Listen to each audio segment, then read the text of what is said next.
Okay, full disclosure, I'm hanging like a giraffe's happy sack today, so this review may lack some of my usual pep, but musters up bags of enthusiasm. Hey, look, it's one of those phones what bends, way! On paper at least, Samsung's Galaxy Z Flip 4 isn't a massive upgrade over last year's Flip 3, but this bendy bugger does boast a bigger battery, tougher design, a faster chipset, and some dandy wee camera upgrades to boot.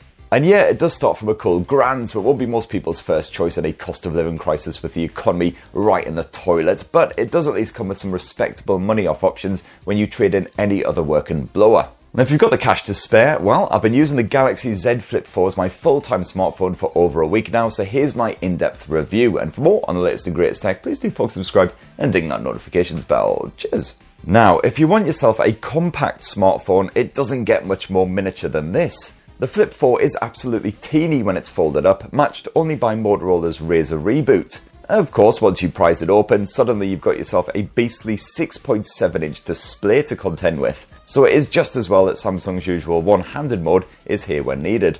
Now, one thing to definitely point out is that the hinge action here on the Z Flip 4 is rather stiff. That's a deliberate choice, and it's good for propping up the Z Flip at any angle for Skyping, shooting video, stuff like that. It'll hold firm, no worries. But it does unfortunately mean that coolly flipping open this phone with just a single mitt is pretty much impossible.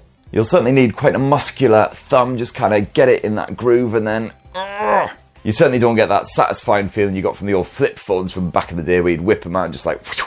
And no worries if you fumble it, because the Z Flip 4 is a durable wee mofo.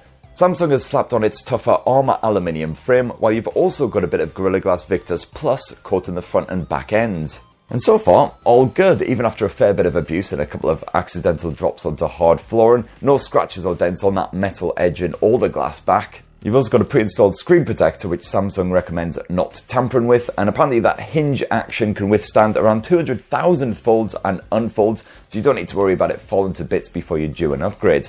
And the Z Flip 4 is also IPX8 water resistant, so no worries if you're enjoying a soapy anime marathon in the bath and you happen to drop it in the water, it'll all be fine. And before you say anything, yes, sitting in a bath watching back-to-back shonen until the water turns cold enough to shrivel your skin is a perfectly natural thing for a 40-year-old man to be doing. The actual aesthetics haven't really changed up at all for this 4th gen model, and that's fine because the Z Flip 4 is as cute as it is compact. As well as this Bora purple model, you can also grab the phone in graphite, pink gold and blue. Otherwise, if you fancy completely emptying your wallet, you can go onto Samsung's website and order yourself what they call a bespoke edition, where you can actually customize the design.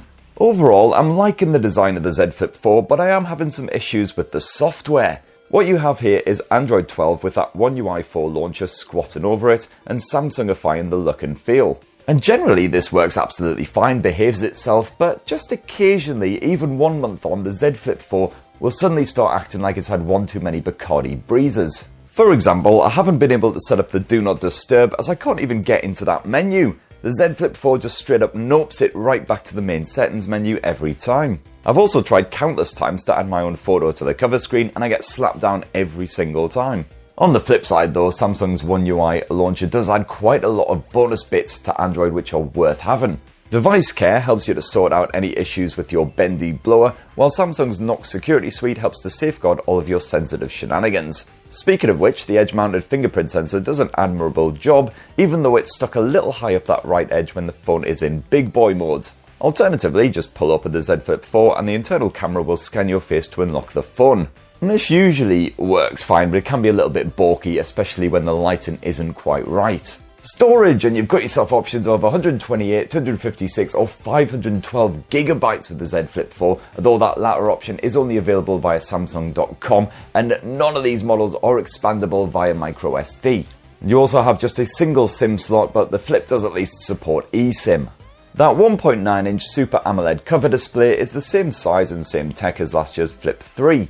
It is perfectly sharp at 302 pixels per inch, and it's big enough to comfortably use the variety of widgets, including the media controls, a brief schedule update and notifications, all of which can be swapped around and replaced if you like. It's really good if you're listening to some music, you just want to skip a track that you don't like, or you want to check your notifications, maybe send a quick one-word reply. It means you can avoid awkwardly flipping open the smartphone unless you need to do something more substantial. Like the main screen's always on display, that cover panel can be personalised with different clock types, themes, those bloody AR emojis, and even your own pics or videos up to 15 seconds. Or at least they could if that bit actually bloody worked for me. And for this year's phone, there's also no upgrades for the bendy screen that is tucked away inside. It's another 6.7-inch dynamic AMOLED stunner that is ideal for relaxing with cinematic fare thanks to that stretched aspect ratio. It's a full HD Plus panel with HDR10 Plus support, so photos and video look sharp and contrast is strong, where you've also got full control over the colours. By default they're quite poppy and vibrant, but you can dial it down a bit if you're not a fan of warmer tones. And yeah, the refresh maxes out at 120Hz, so everything is super smooth. One of my only complaints is that central crease, which is painfully obvious even when you're not tilting the phone at an angle, and every time you run your finger over it, it really doesn't feel pleasant.